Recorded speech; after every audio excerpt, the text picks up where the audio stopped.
those expenses that I briefly spoke about.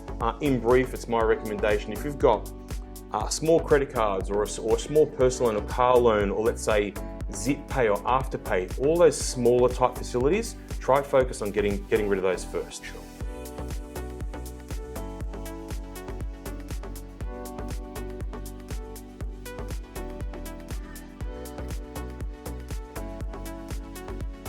Hello everyone, welcome back to our Real Estate Lifecycle series. Today we've got George from Connected Finance with us. George, I want to attempt to say your surname. It's rather long. Have a try. No, I can't. George is fine. George is great. So George, you obviously own Connected Finance. You're a mortgage broker.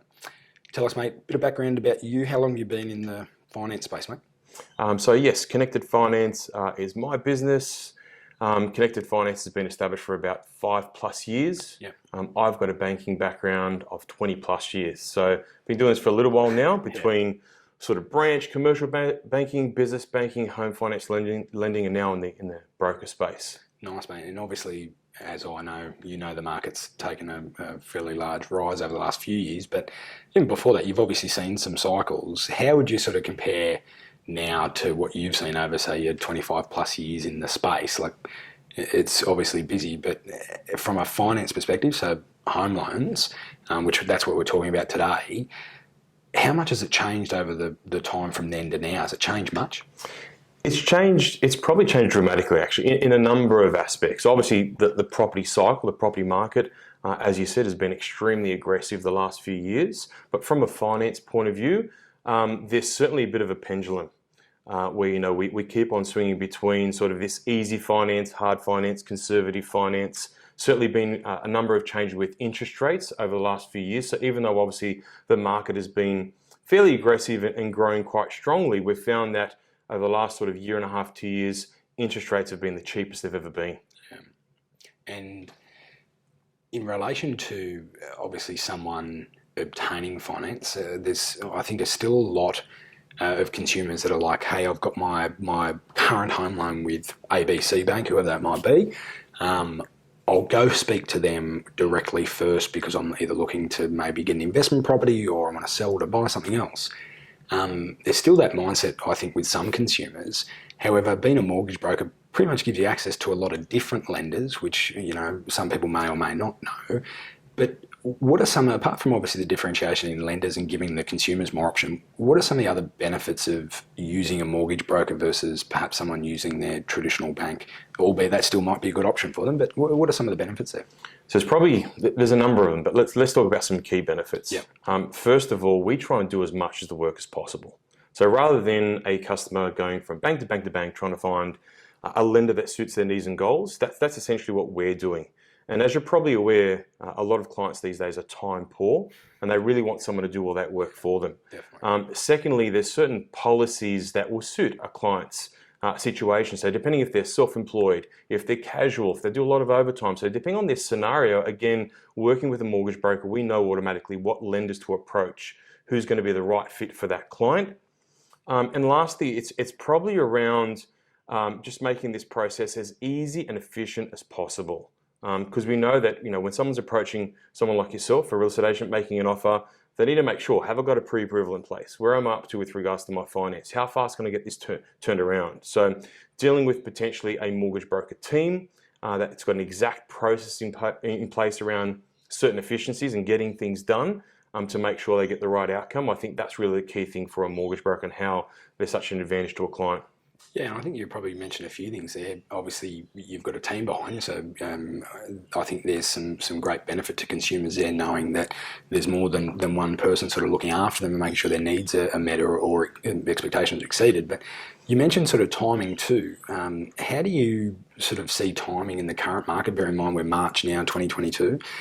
What sort of time frame are you seeing sort of clients approach you to then be pre-approved, which we'll talk around that process shortly, but that sort of time frame between seeing you, pre-approval, right the way through to obviously finding a property and then sort of drawing down on it.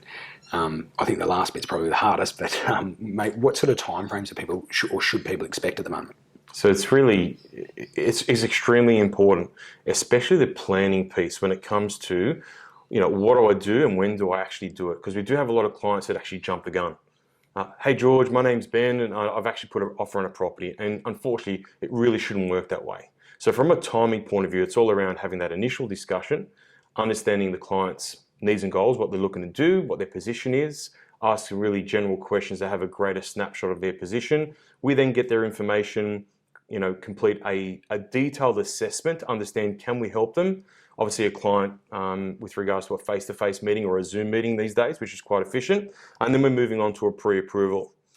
And then from a pre-approval, a formal approval. And sorry, coming back to your question, that overall timing, gaining a pre-approval, let's say from having that initial discussion to submitting a pre-approval and gaining that pre-approval, could be potentially a 2-week turnaround time. Sure. So let's say, for example, 3 to 4 days, me and my team doing that relevant upfront work, and then by the time we submit an application to the bank, depending on who the lender is, that lender could be anywhere from 3 days to 10 days, possibly more, but again, that probably comes back to me and my team choosing the right lender that meets the client's needs and goals. Perfect. And I think you probably summarised probably the main point I want to talk around today is planning, making sure that people are starting with the end in mind. That's important. You know the goal and the property you want to buy and things like that. However, you really can't get to that point without starting with you first. So if someone's thinking about that, hey, I need to buy a property, whether it be a first home or a sort of upsizing, downsizing, or an investment or something like that,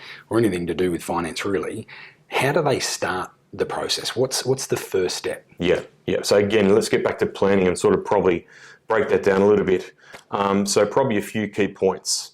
One is around spending habits, right? So around expenses.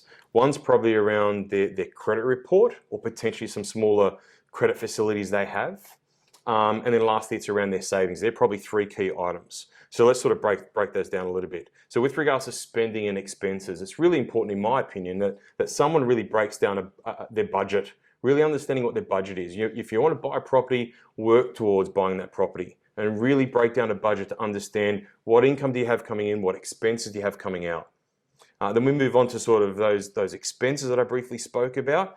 In brief, it's my recommendation, if you've got small credit cards or a small personal loan or car loan, or let's say Zip Pay or Afterpay, all those smaller type facilities, try focus on getting rid of those first. Sure. Credit report and your credit history, you want to double check that's looking pretty good. These days we've got what's called comprehensive credit report, and that just means the bank is actually looking at how many credit inquiries you've made over the last 6 months as well as over the last 2 years, and also your repayment history on every facility for the last 2 years. Beautiful. And savings, I mentioned savings. Savings is really critical. So you really got to focus on savings for at least a 3-month period, and the bank refers to it as genuine savings. So you want to make sure that you're consistently putting away money into a savings account over a 3-month period or more to count towards your genuine savings. Yeah, that makes sense. There's some good tips there. And I think, paying off those smaller debts, as you say, we see that be a hurdle sometimes from our end, which we don't generally get involved in that. But it's not like you can get rid of kids and try to reduce the costs. But that makes sense. I think there's some really good tips and some really good places to start there, I think, before they get to that point. And George, I suppose the next step to that, so that's the planning phase for them to obviously go to that pre-approval step. From there, you sort of do your work in the background and then contact the client. Can you tell us a little bit more about that process in particular? And then we'll move on to the next step about finding the property. How does that process start? So I think what's really important is whether a client knows they're ready or if they don't know they're ready, just I suppose, touching base and understanding really are they. And that's really a 5-minute conversation, a 5 or 10-minute conversation with someone like me, a mortgage broker. I really ask some basic questions over a phone call to understand what their current position is, what they're looking to do, and then we summarize their next steps. So I'm really asking things around, okay, what are you possibly considering as a maximum purchase price? What's your savings, or do you have a gift amount, or is there a guarantor involved? What kind of debts do you have at the moment? Do you have any HECS, credit cards, personal loans? How many children do you have? Income, employment. So I go into a bit of detail as in what their current position is. And typically, within a 5 to 10 minute conversation, I really know, are they in a position to move forward? Now, if they're not, I will give them a really good summary of what they need to focus on. Is it their savings? Is it their borrowing capacity? Is there potentially a credit report? So I can do a certain amount of things up front, whether it's Zoom, phone call, or face-to-face. And I'm happy if the client wants to have that further conversation face-to-face, but typically it's a phone call But if they know, and if I feel, hey, we can actually progress forward, next steps are we send the client an email, request some initial basic information. And that's around some income documents, some fact-finding information. And the client sends the documents to us, and that allows us to complete a further deep dive assessment, our initial pre-assessment. And that really just gives us an idea of what their borrowing capacity is, all the relevant figures, and potentially who are some of the recommended lenders. And then when we know we can help a client, we obviously go back to them, and that's possibly a few days, and we set up an appointment. Makes sense. So I want to go back to one thing there, which I think our viewers, listeners will get some value out of. You mentioned, obviously, they reach out to you and say, hey, George, have a quick look at this for us. Where are we going to be at? What are some of the tips around some documentation they could have prepped and ready for the point where they're like, here's everything for you to make your life easier? So yeah, talk around that a little bit. Yeah, great point. Some tips there that they can have everything ready to go. Because that phone call, keeping in mind, is all indicative. Because I appreciate sometimes clients might not have answers to certain things. So when I ask them, hey, look, what kind of, I haven't even assessed your borrowing capacity, what kind of savings you have, but as an indication, if you had the ability, what would be the maximum purchase price? So first of all, think about, have a bit of a look, do a bit of research on realestate.com or speak to some local agents and understand what kind of properties you like or what you'd be trying to focus on. So have a bit of an idea of what your maximum purchase price might look like. Especially at the moment, if you look, 1 bedroom unit, $3.5 million should be fair. Yeah, kidding. But it's like that, isn't it? So I think that's important to make sure their expectations are aligned with where they're going to be realistic. I think is the point, 100%. Right? Yeah. And the second thing is, okay, from a savings point of view, do you understand what savings you have at the moment? Do you potentially have a savings goal? So, hey George, I've only got 30,000 in savings at the moment, but in 6 months' time, I plan to be at 60. So have a bit of a think around that. If you feel there's some gifted funds, again, confirm whether it's mum and dad or whoever the family bank might be, so, gifting some funds. So you're asking some questions around that. And also mum and dad potentially assisting as guarantors. Is that an option? But with regards to documentation, really understand, okay, what debts do I have at the moment? Whether you have no debts, whether you have a credit card, a personal loan, a credit card, because sometimes I ask detailed information around what's the limit or what's the balance. What's the hex balance, things like that, because that all makes a difference when it comes to borrowing capacity. And then have a better understanding of your pay and your work. Because sometimes, look, a lot of people should know exactly what pay they get, but a lot of times we don't pay too much attention to the old pay slip or what gets credited into the account. So just have some general knowledge around how long you've been employed for, full-time, part-time, what your roster might be, and essentially what your pay is, whether that's net or gross, and I can work it both ways. Sure. And I think there's probably the greatest point, which we mentioned off camera, was every situation is different, right? So I think the advice that you're providing today is certainly of a general nature, but I've seen it plenty of times in the past where even some lenders may not factor in certain things within a pay slip, whether that be overtime, even though it's consistent or something like that. So I think, it's certainly important that I think people understand that every situation is different. And then obviously the generic stuff, right? So things like your ID and maybe tax assessments for the year, income assessments, things like that. Is there anything else that they should have sort of ready to go for you to do the initial? Not the initial. So after we have that initial conversation, when we do send them an email to request some information, yes, typically 2 pay slips, income statement, which is the old group certificate, which people now download off MyGov. Yes. And we provide them with what's called a fact find form. It's a basic 3-page document. It's an editable PDF. They amend it on their side, save it, email it back to us, and that's just personal information, address, work information, assets, liabilities. All this information, of course, is certainly private and confidential. And that initial assessment, what's really important is that initial assessment does not go on your credit report and doesn't affect your credit report either. But just getting back to that piece around that initial assessment, that's probably the most critical thing. And you mentioned sort of overtime, employment, pay. So I guess what's really important is that I ask the right questions to really understand the client's situation. So it makes it easier for them, especially around, when someone says to me, I'll work in the mine. So all of a sudden there's, a bonus production or overtime or allowances, or I'm a police officer, I'm a nurse. Like there's, as you said, not every scenario is exactly the same. So we keep on sort of breaking it down, asking those questions. So we've got a good understanding and we know exactly what avenue to take. Okay.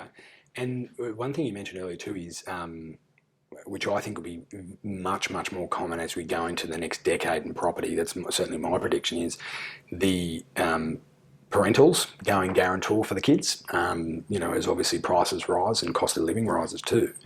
How does that process work? And again, I understand it's different for each scenario and different levels and things like that. I suppose if there's a mum or dad out there like, hey, how does the guarantorship work if I'm sort of doing that for my kids, even though they may love them, they've brought them up so they understand their spending habits. How does that work from their point of view? So first of all, we always encourage, if there potentially is going to be a guarantor involved, obviously I've got to meet the guarantors eventually, but it's probably best to have them involved up front. And typically that fact find form that I spoke about that I get from a client, I've got a basic one that goes to the guarantor as well, because I really need to understand some key factors from the guarantor, their age, are they still working, potentially what their super position is, and what their financial position is around their home. Is it paid off, or do they still have a home loan? So there's a few critical things, but ultimately, the most important thing around a guarantor is the kids don't have to have so much of a savings. They avoid paying mortgage insurance, and it also means there's a big savings there and they get into the property market faster if they obviously meet all the criteria. But again, we have that conversation with the guarantors, for the guarantors to really understand what are they actually putting on the line? What does it actually mean? Is it a big risk? And what's really important is, typically, a bank would not approve a guarantor loan if it was going to be a pretty big risk to the guarantors. They would never put mum and dad in a position that they couldn't financially afford. So that's really critical. And after I've broken down a lot of the numbers, and we've got a lot of templates that we use to really simplify the process, because I appreciate I do this every day, but when I come across first-time buyers and mum and dads, they don't do this every day. So we've got some really simple templates that we use that really just breaks it down and makes it nice and simple to understand. Yeah, which I think that makes sense. And like anything, each situation being different, reaching out to you to give you that initial assessment is obviously really important. And that probably ties into my next part about, George, which I sort of asked before, hey, we're thinking about doing this, where do we start? And I think that's always you've mentioned some things there, which is great. However, some people, I think, are scared to take the next step because they sort of don't know what they don't know. They don't know the level they can borrow at. They think the property may be that they're looking at may be out of their reach so far as the budget goes. And more importantly, they sort of don't understand the process, particularly for that first time. So the other barrier I see is they're unsure of the costs involved with talking to someone like you. So can you talk a little bit around that to sort of maybe alleviate some concerns for the consumers? Yeah, look, that's really important, because I do hear a number of things around mortgage brokers and whatnot, but I always disclose up front. So when I first meet a client, set a bit of an agenda for our meeting and whatnot, and at the end of that agenda, I'm always disclosing how I'm paid as a mortgage broker. I think it's really important to disclose it up front. Definitely. So first of all, we receive what's called an upfront commission from the lenders. And we also receive what's called an ongoing trial commission from the lenders while that loan's in place. What's really important is there's no cost to a client. The services of a mortgage broker are completely free. What's equally important is all the lenders that I use and recommend pretty much pay me exactly the same amount.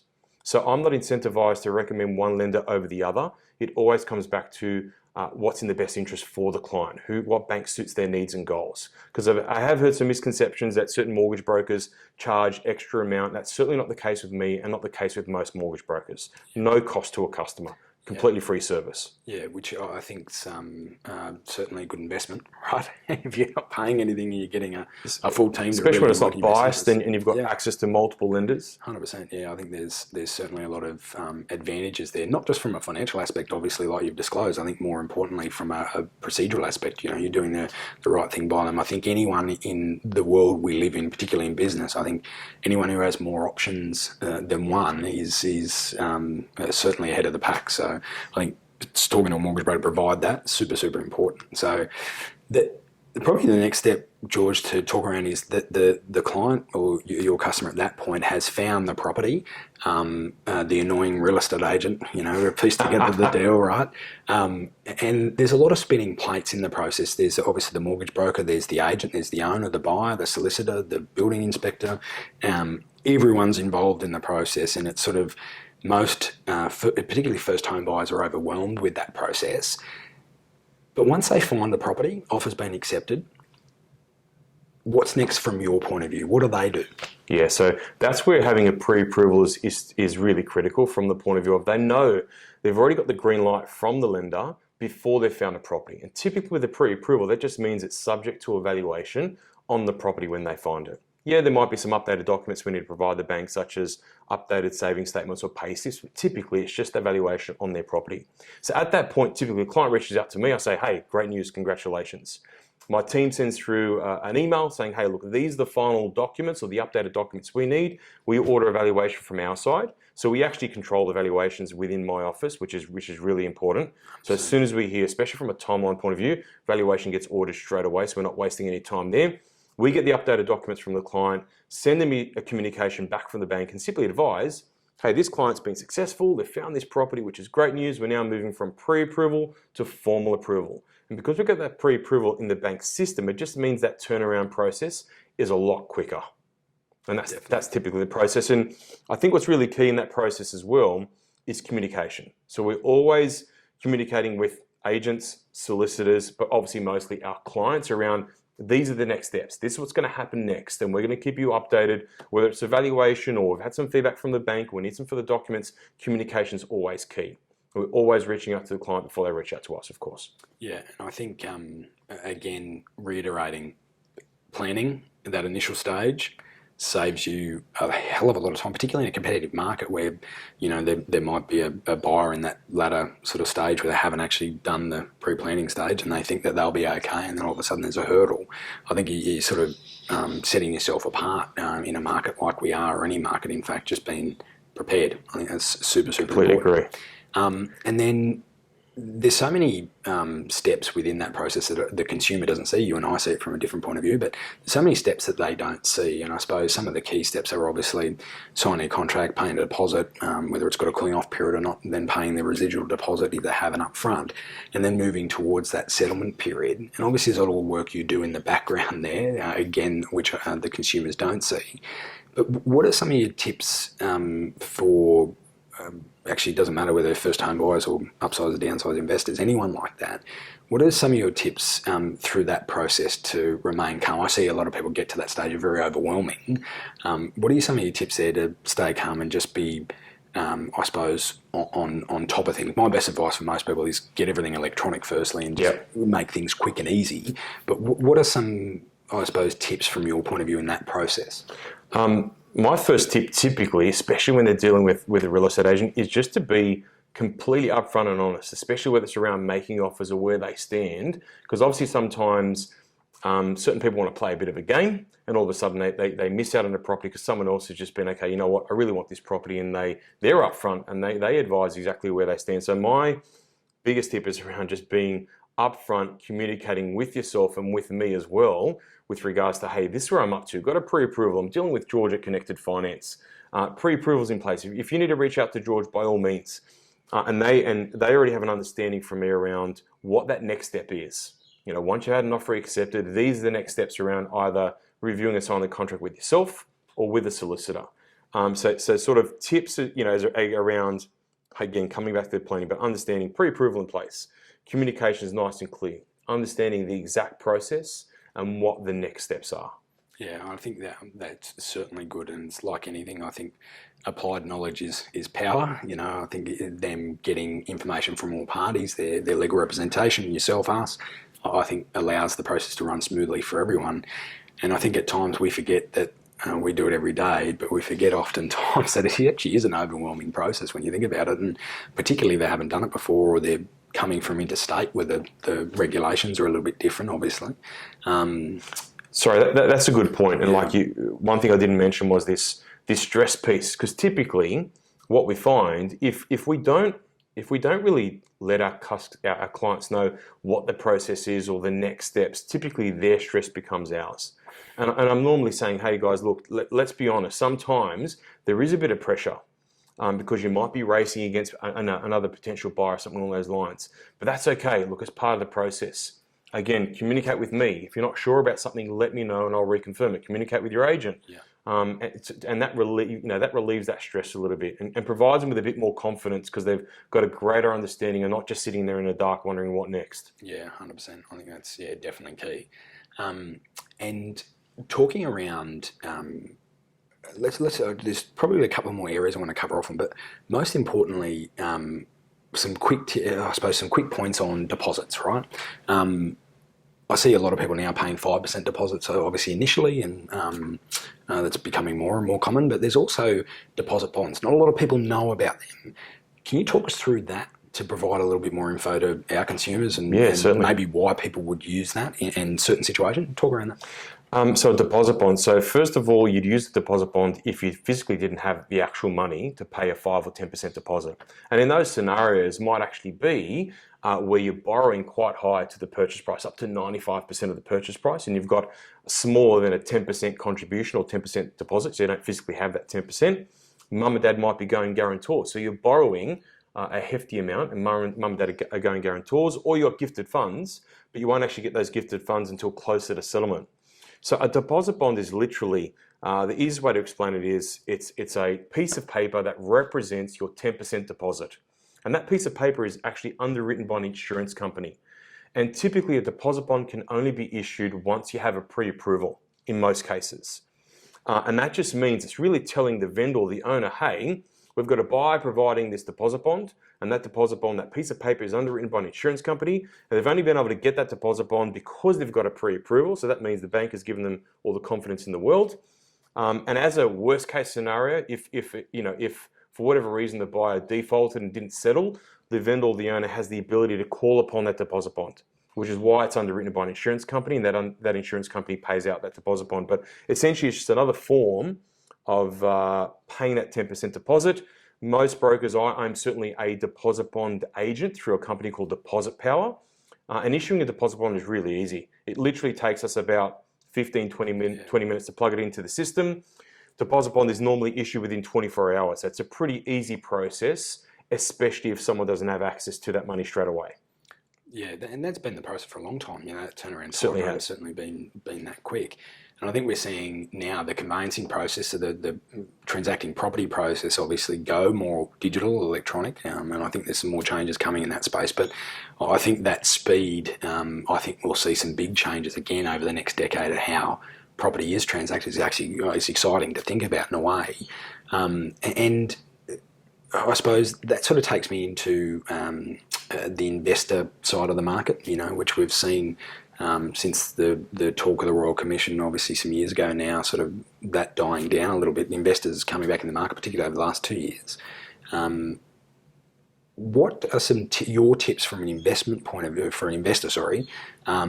Looking to obviously start the process. Obviously, there's search for an investment property. What are some of your tips for an investor from a finance point of view that you could shed some light on there? Yeah, so some key things are really always going to be around the equity in your home and the borrowing capacity. And again, you don't know those details until you know. So it's a matter of reaching out, having that initial conversation. Good thing is most brokers, such as myself, we can actually order upfront valuations at no cost. So that's a full valuer walking through your property, doing a full valuation at no cost whatsoever to really understand what the bank is valuing your property for. So what are the bank's lending ratios against potentially your existing debt versus the current value? And you automatically know, what equity do I have within my existing home to potentially support another purchase from a security point of view? Because there's always two sides. The bank is looking at security and secondly looking at borrowing capacity. So they're moving on to borrowing capacity. They're now looking at what is your borrowing capacity on top of your existing debt.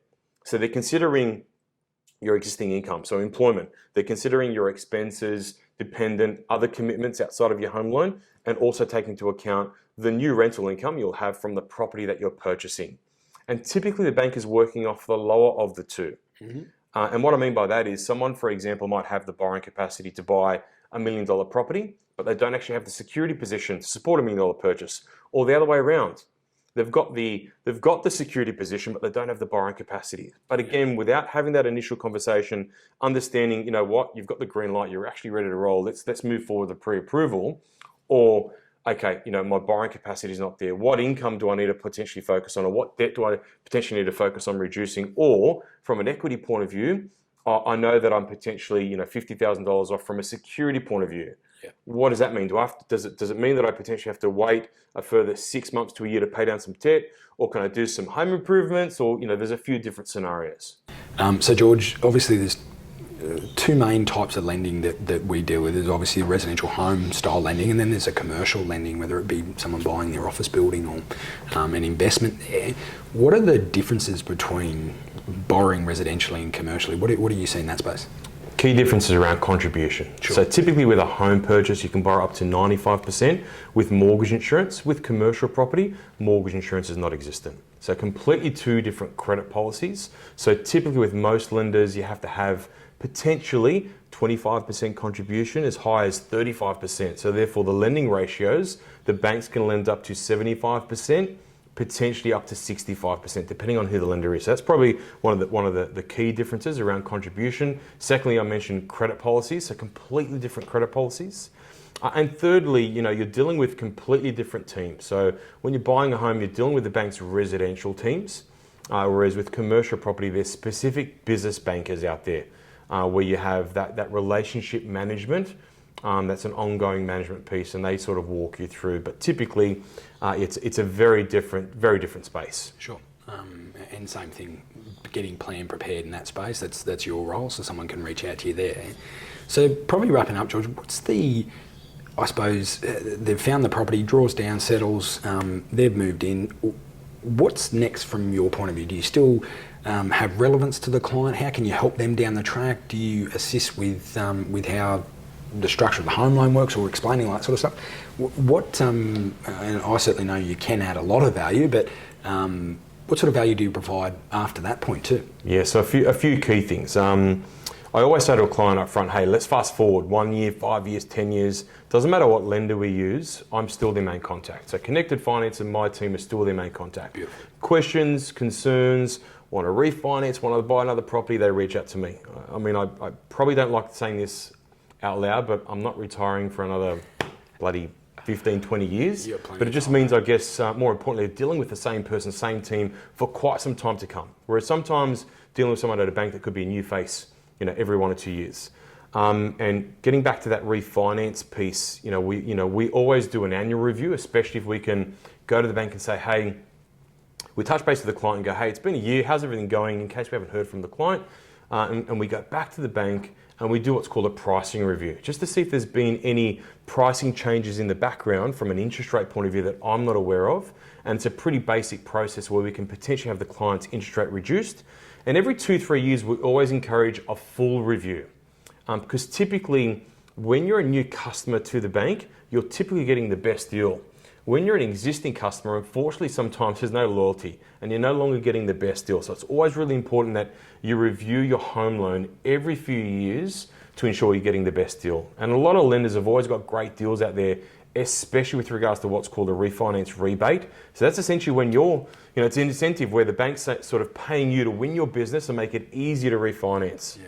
I've seen a lot of that at the moment, especially from the big banks, which you haven't seen for a while. But yeah, there's plenty of that happening, yeah. There's some rebates from $2,000 up to $4,000, and it just means that your savings in year one could be as high as $5,000 plus, and 1 to 5 years, typically with most customers, we're seeing a savings of $15,000 to $20,000 or $20,000 in interest savings. So that, look, the majority of the time, it's really important to review your home loan. And George, I know, again, each situation, each type of product's different.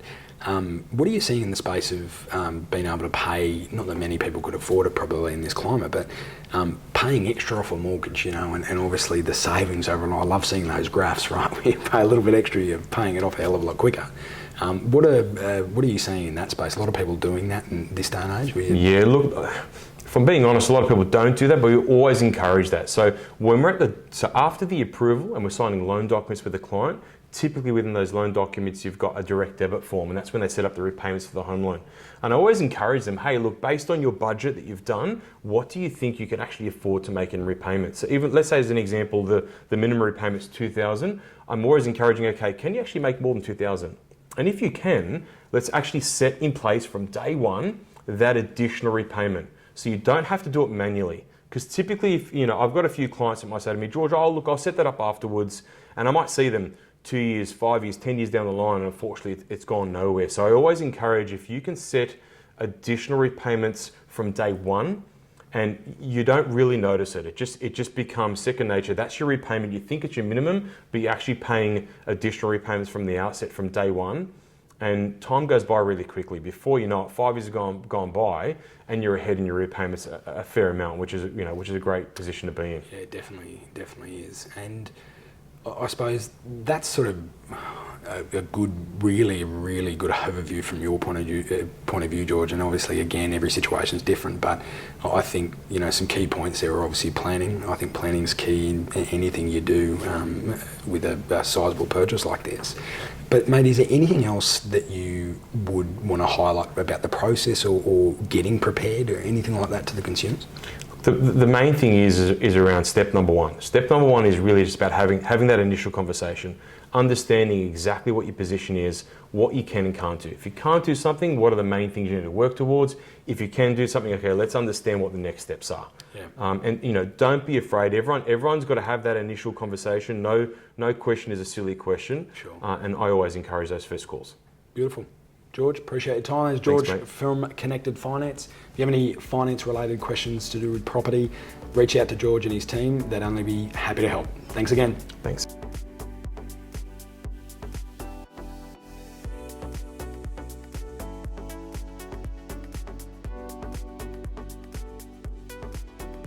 You were nervous for no reason. All good. Beauty. Half an hour goes by pretty quick, eh?